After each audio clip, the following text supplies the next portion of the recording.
राज्यसभेच्या रिक्त होणाऱ्या 7 जागांसाठी निवडणुकीची घोषणा झाली आहे।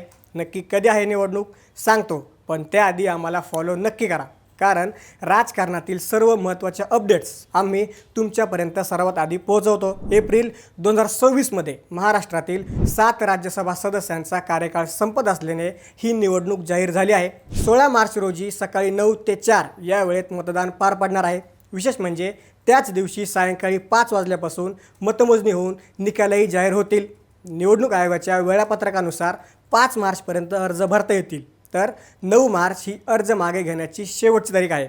निवृत्त होणाऱ्या या सदस्यांमध्ये शरद पवार, रामदास आठवले, रजनी पाटील, प्रियंका चतुर्वेदी, फौजिया खान, धैर्यशील पाटील आणि भागवत कराड यांसारख्या दिग्गज नेत्यांचा समावेश आहे। विधानसभेतील सध्याचं पक्षीय संख्याबळ पाहता या 7 जागांपैकी कुणाचं पारडं जड ठरणार, महायुती बाजी मारणार की महाविकास आघाडी चमत्कार घडवणार, याकडे संपूर्ण राज्याचं लक्ष लागलंय। तुम्हाला काय वाटतं, या 7 जागांवर कोण निवडून येईल?